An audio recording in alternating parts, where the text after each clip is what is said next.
Welcome back, ladies and gentlemen, to another instant reaction episode of Silo by Story Archives. I'm your host, Mario Busto, alongside the other host, Zachary Newton. Welcome back. That was a really annoying cadence on my part with that introduction right now, but yeah, you do that every now and then. I do. But we're back, episode 4, titled Harmonium. And I feel like it was just a very symbolic episode all around. I mean, I don't know. We're not book readers. We can't read. But yeah, I'm illiterate. Yeah. But Hugh Howey really did a number here, I think, with the story being told. And it was a beautifully tragic episode. I mean, I could see it coming from a mile away the moment we saw the cooking chef's table montage of Bernard in the kitchen. Mm-hmm.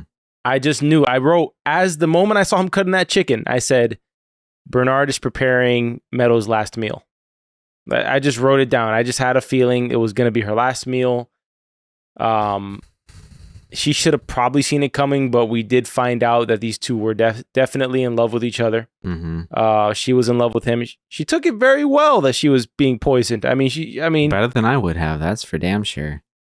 If a girl I was in love with, and geez, this is really dark, but let's say you poisoned a girl you were in love with. I'm going to take myself out of the hypothetical. And she reacts like that, you know you messed up. You know you messed up because she's there like willing to put on a VR headset. I mean, she was just completely, I understand what you have to do, Bernard. And it was tragic. But she still never told him the truth of why she stepped down. And so the mystery continues as to why she stepped down. And the only way we're going to find out is probably if Lucas Kyle figures it out. Which, by the way, what was the name of that guy? Salvador Quinn? Yeah, Salvador Quinn, I believe is what I wrote down as well. Yeah, we haven't found out why Judge Meadows decided to just leave and dip out from being Bernard's shadow, but at least we had what I think is a clue as to where the answer of why is. And I think the answer had to do with this secret message coded on the hard drive from Salvador Quinn from back in the day. So I think we'll figure it out at some point. Maybe Bernard will figure it out. I don't know. This may have been maybe the most interesting episode of Silo ever. In some ways. Okay. Meadows, I mean, it's really tragic. Very episode 1 of Silo vibes where you lose a character who you find really interesting, right? Mm-hmm.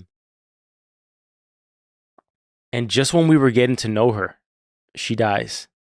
Silo has this knack of killing characters that you feel like you're just beginning to kind of peel back the layers on, and they just kill them. Yeah.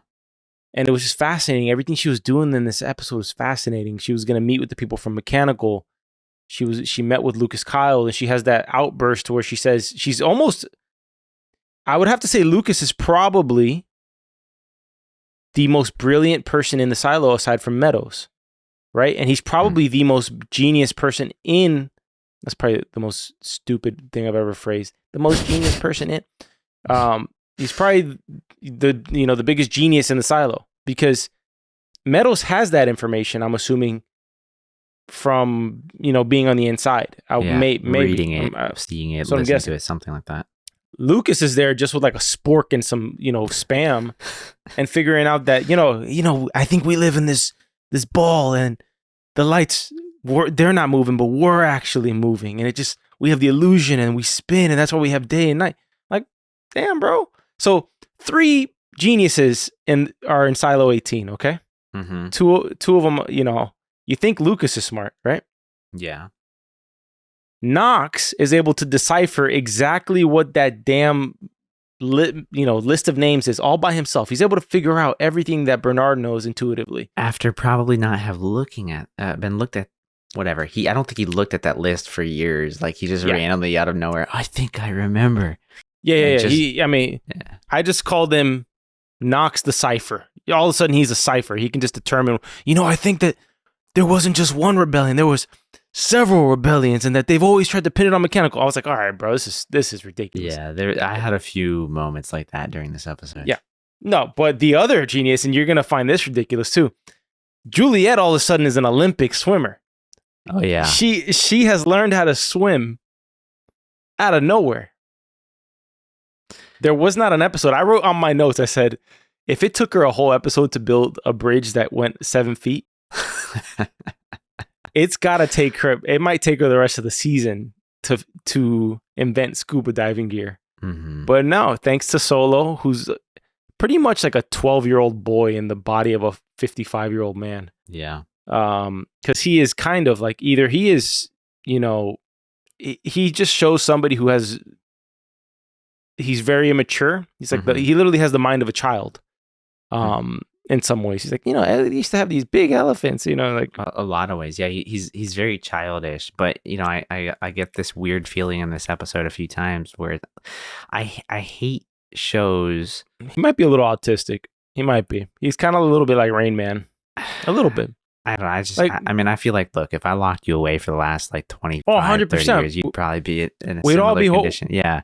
Yeah, I made that point a while ago. Yeah, but no, the thing I don't like about shows like this is when you get like these adults, like you feel connected to them because like, okay, I'm an adult, you're an adult. Like we have these common, things that we all understand and know to be true. Like, I don't know, what a frog is or what a bird is or whatever. And I always cringe a little bit when like, oh, what is this thing flapping in the air or whatever? Oh, look, it's a frog. Like it's a little much.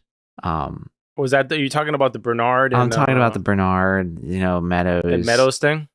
Yeah. Like I don't know why. Like that kind of stuff just always gets under my skin a little bit. I'm like, eh. I was hoping that she would stab him. Like when he turned around to go get the VR headset, she should have just stabbed him right in the back. I think she was still in love with him. I don't think she would do that. He's a real prick, isn't he? Dude, he's an ass. He's an ass. I completely take back what I was saying in episode 2 and 3, where I'm like, maybe he's not such a bad guy. But this guy is a compulsive liar. It's crazy. Which I guess now would be a good time to read the email from we got from a listener out there, Linder. Oh, yeah. I think that would be a good time because he called us out. He did call us out. He said, he was like, what are you guys smoking? What do you think of this Bernard guy? I don't know if you have it open right now, but Google has, of course, logged me out at this opportune time. Yeah. I got it now. Oh, well, that was quick. Okay. All right. So hold on. We got one from December 2nd. We're going to do that one. Let's do that one. December 2nd. This is from episode 3. When we were just kind of doing the hypothetical that maybe Bernard might be the good guy and, what are you guys smoking? Bernard is a duplicitous, lying, evil piece of shit. Over the arc of this series, what behaviors have led you to these Saint Bernard theories?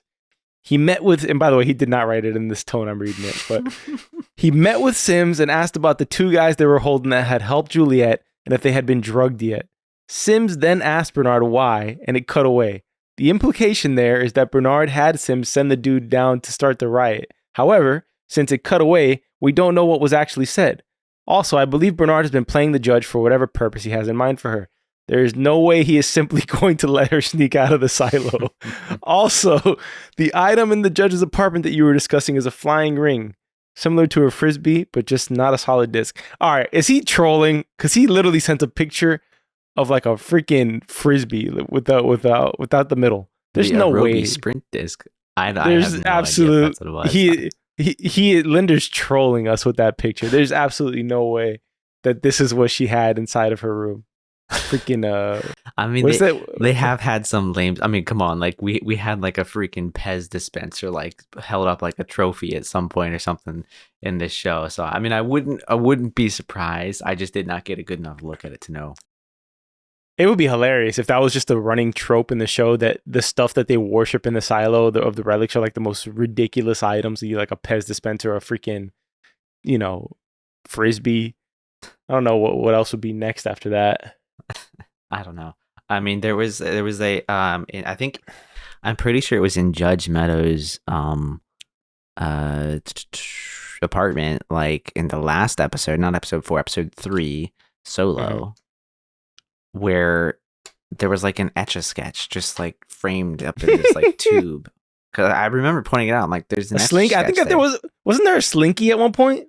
I don't know. There probably was. Maybe. These outlawed things, a freaking Etch-a-Sketch. Yeah. Oh, we got another email. Might as well cover them all now. We got one from Ryan Freemeyer from Florida. Should we have doxed Ryan? Like, my bad, Ryan. Hey guys, love the pod. Great discussions this week as always. Zach made a great point about how much control there seems to be over the timing of when people die when they go out to clean. It reminded me of the season 1 finale when Bernard is watching Juliette outside and says something about her being right on schedule when she stumbles on the hill and she thinks she's about to die. It was really some kind of nuclear fallout or environmental disaster. You would think the conditions outside would gradually get better over time and people would be able to last longer and longer before dying. But they don't. They all die at almost the exact same spot on the hill before they can make it over. Does the suit have some kind of control of how much contamination gets in? So it's always the same amount. Is it the gas before people go outside? Is there some kind of gas or poison being pumped in from somewhere outside that keeps the contamination at a consistent level when there's cleaning? When there's a cleaning. I think the answer to what's really going on is probably in the vault.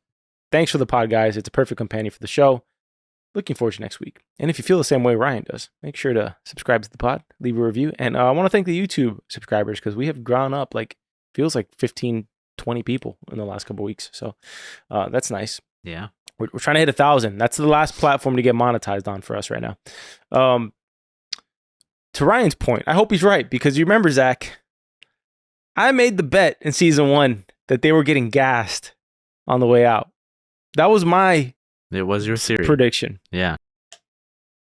If I'm wrong about that, or if I was right about that, then we need to go back and we need to change the scoreboard and see where we stand at that point. We'll see.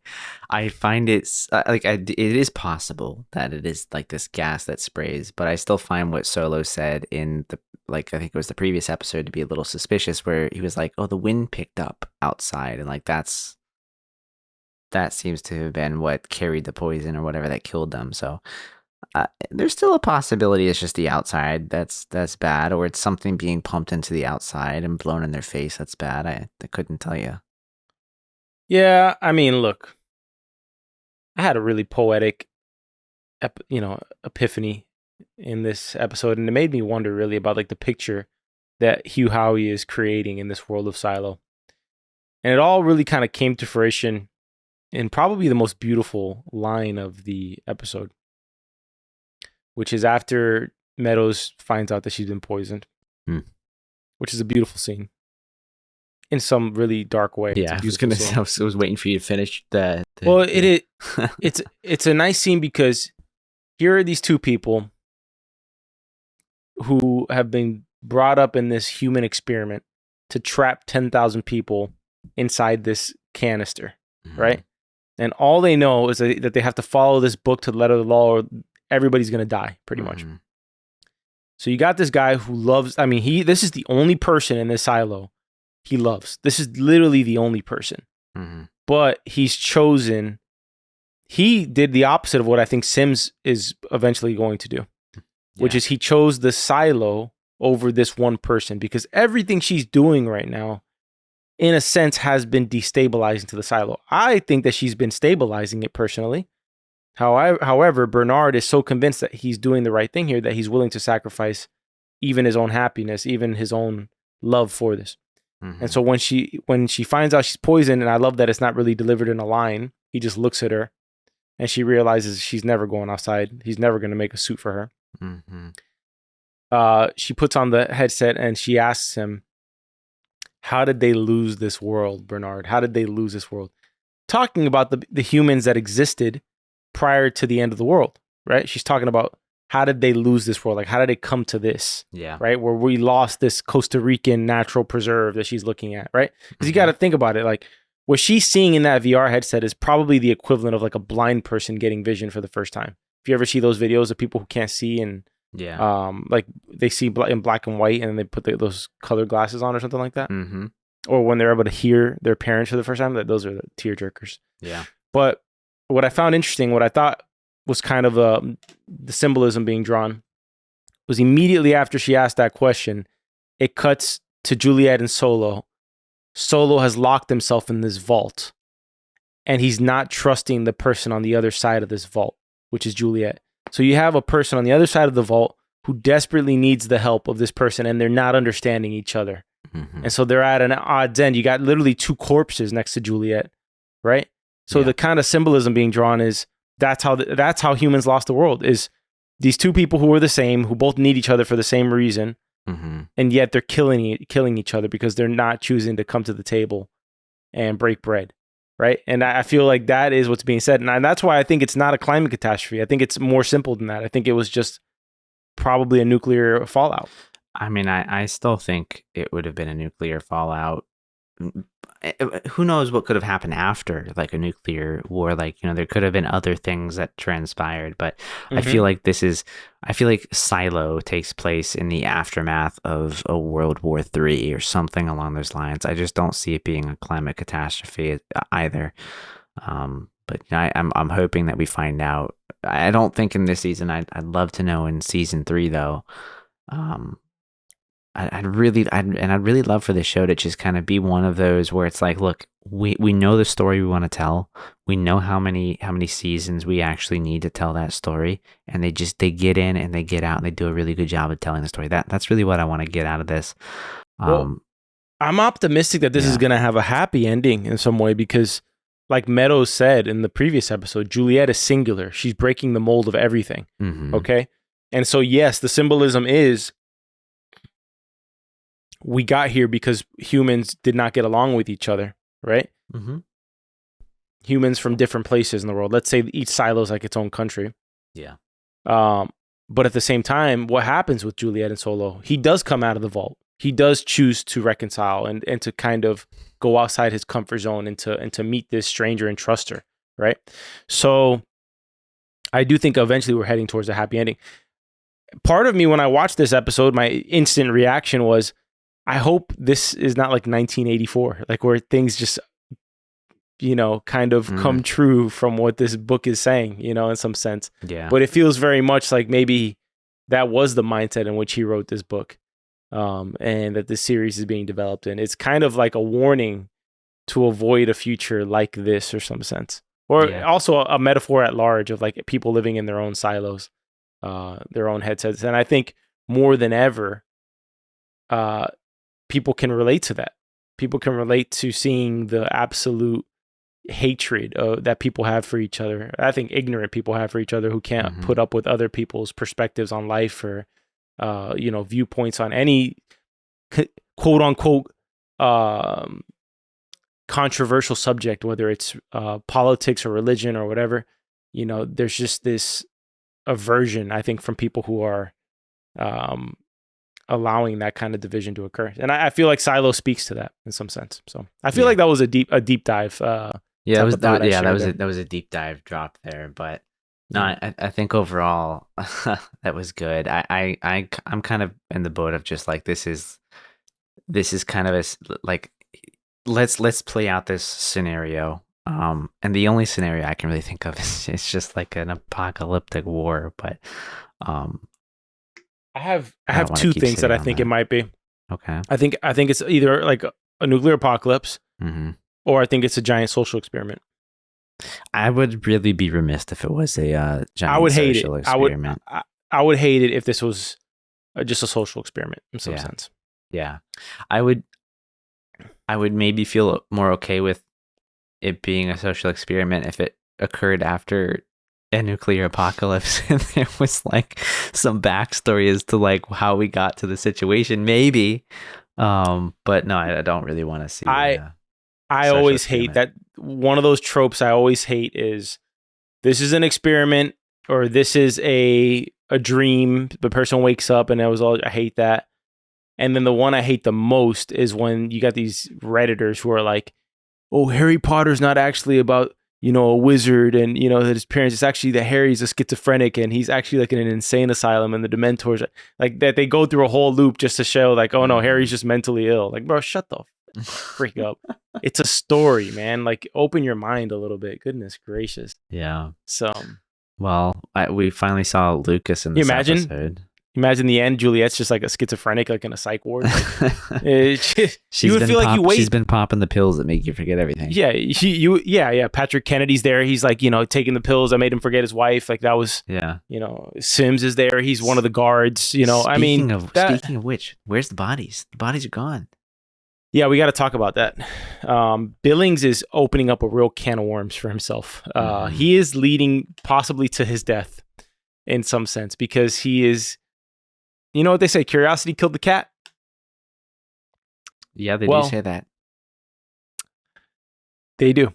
And Billings continues to kind of, with Hank, what's that, or Carl, what's that guy's name? I like him, the deputy. Hank, right? I think it's Hank. Yeah, I like him. He's always been kind of like, he listens and he's just kind of part of the system, but he's definitely not a bad dude. And Billings is just finding out more and more there's shady stuff going on. So you got now Patrick Kennedy's probably alive. And why on earth did they take both Cooper and his body out of there? So Billings is going to keep on getting down to the bottom of it. I'm sure he's not going to be very thrilled to hear that Meadows has been killed.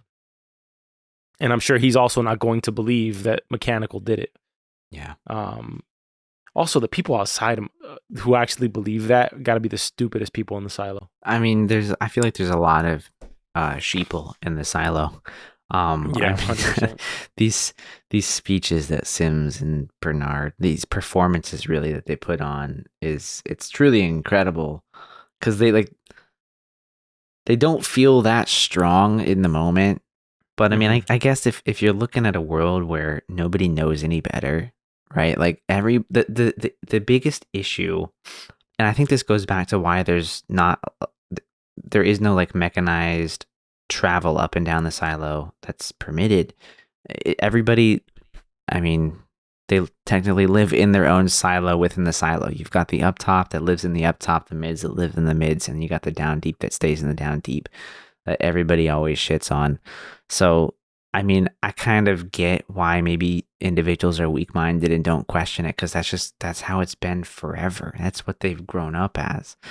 And, you know, it kind of blows my mind that, which I do think I called that right in the last episode, that all the names on the wall down in the down deep were people who had died from previous rebellions. I think it's incredibly crazy how this history has repeated itself over and over and over again. And it doesn't seem, I was going to say, it doesn't seem like a lot of people question it. I mean, they definitely don't remember it. I think the questioning it is why we keep repeating ourselves. So yeah, it's a little depressing, and it's a little hard to believe that it's been so consistently shut down as strong as it had, that nobody's ever talking about it. Nobody's thinking about it. Not in the mids, not in the up top. Certainly doesn't seem in the down deep. I mean, felt like a great hidden secret that Knox had to uncover here. Yeah. Look, and by the way, I love Knox's character. He's definitely going to be the revolutionary leader of the down deep in some sense, right?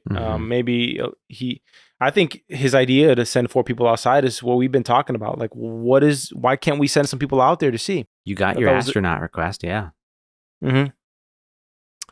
Yeah, I did get my astronaut request, but it'll be interesting. Look, we end the episode, Juliette, because we can't talk too much longer. This freaking episode's going to be a deep dive. You know, people got to tune in Sunday for our deeper thoughts. I had to say the whole epiphany thing because it's fresh in my mind. Maybe I'll repeat it on Sunday and go deeper on that. But, you know, we end the episode. Juliette has her firefighter suit, and, you know, we're going to see something's going to happen there. Whether she comes back next episode or attempts to come back next episode will be super interesting. I think she gets in the vault next episode, and, you know, crap's going to hit the fan next episode because you got the mob chasing down the party of 4. So we'll see what happens there. But I think Bernard pretty much just started a ticking time bomb for the silo. And I think Juliette's going to have to come back and save everybody from killing themselves. I would agree. I mean, if a rebellion was not already in motion, it sure is now. So yeah, 100%. 100%. All right, let's wrap up this one. I can go over some comments real quick from the last YouTube video. Oh, let's do it. That we did. Yeah, Tobias, as always, you're the MVP. Thank you for your comments that feed the algorithm. We appreciate it. I appreciate it. Thank you. Jonathan Buckley, you're super wrong, man. What did he put here? There's defo someone watching Juliette, maybe waiting for Solo to come out. There's a POV from the balcony as she goes back to chat with him at 29.45. All right. See, you're on Zach's team here, Yeah, but you're on my you guys team. are wrong. You guys are appreciate wrong. it. I don't know. I mean, I feel like there is somebody else in Silo 17. I do not think the only people there are Juliette and Solo. Well, as the opportunist that I am, I'd like to make a wager right now. All right. Add this to the wager list that we have, the ongoing one. I think this will be the first one. All right, well, this will be the first one. I'm saying there's nobody else in Silo 17. And you cannot say dead bodies. Dead bodies do not count. No, there's of course, there's tons of dead bodies. I'm not counting. There's no living person in Silo 17 right now. Are you willing to take the other side of that bet? I'm taking the odds on that. You and Jonathan Buckley are on the same side. 2 more comments from Jonathan. The bodies outside there were fresh. They were sent from another silo. I don't know about that one. You think they were sent from another silo, Zach? I don't think there's any silos that have astronauts exploring the Earth's surface, as Mario would probably put it. Unfortunately, it'd be really cool if there was like some other silo that maybe we end up getting into, and it's like they're more, more liberal, more advanced. They're exploring, they're learning, they're focusing on their sciences and all of that. But no, I don't think there's other explorers. I think that may have been a faction of individuals that remained in the silo. Yeah. No, I don't think it was someone from outside. I think that was inside. Last one from Jonathan. In episode 1, when they all went out, they had time to plant a flag, and it seems they were attacked? ? I don't think they were attacked. I think they all just died of whatever's out there that killed them. The gas or whatever.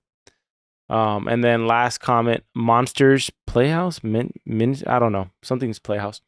Man, I thought YouTube had axed y'all again. Dude, I wouldn't be surprised. I would not be surprised the day that we get axed again.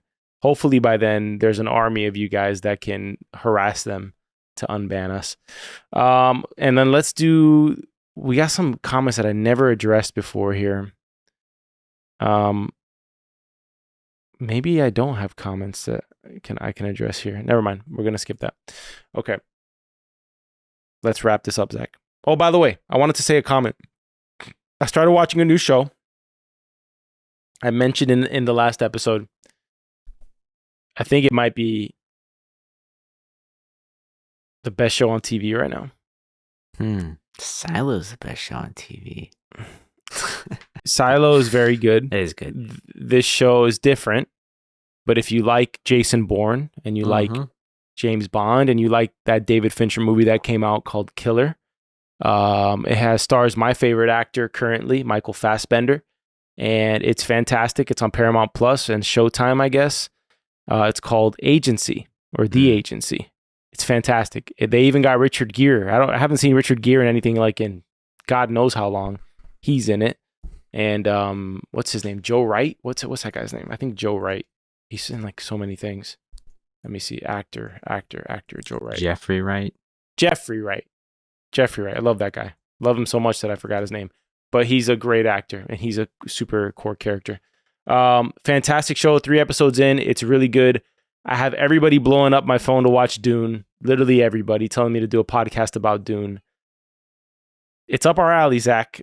Dune might be a thing. Let's wait till the season ends and then cross that bridge when we get there. Let's see. I'm interested in Dune. I still gotta watch the second movie, but I'll probably start the show at some point. See how it feels.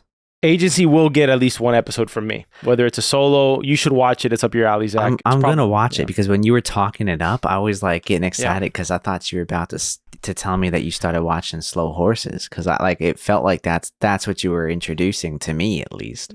No, this is I think from what I've seen of Slow Horses so far, this is higher quality Slow Horses because they brought out the big boy guns, bro. When you get Michael Fassbender on a TV show, this guy is one of the best actors in the world. Like I put him in the same category as the Anthony Hopkins as the Daniel Day-Lewis's, those are probably my top 2 guys, but he's up there, man. Michael Fassbender is the man. I need to interview or have a conversation with Michael Fassbender one day because I've been a huge fan of him for the longest freaking time. He's awesome. So where can we watch The Agency? Oh, I said it already. Paramount Plus and Showtime. All right. Cool. Well, I will put it on my list because I have finished the latest season 4 of Slow Horses. Painfully By the way, awaiting season 5. Everybody's copying the Apple playbook. It's not necessarily super original, but they're adapting bestsellers. This is a French bestseller called something in French, but that's what agency is. So you should try to pronounce that next episode. Yeah, I got to find the word. I forgot the name. I just know it's an adaptation from a series. Very good. Very, very good. All right, cool. Well, thank you for listening to this episode of Silo by Story Archives. You can find this podcast anywhere you find podcasts, Apple and Spotify primarily. You can visit us on YouTube at Soapbox Podcast Network, visit our website at soapbox.house, email us at contact@soapbox.house, and any other links that you might think of that you want to go get, they should be on our website, so go check it out.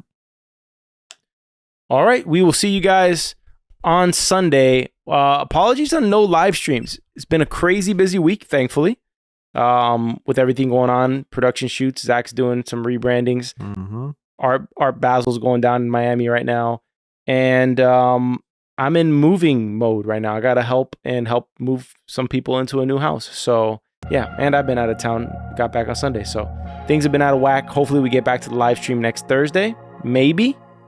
And but yeah, you can still count on the instant reaction. So we'll see you guys on Sunday. All right, y'all. Peace.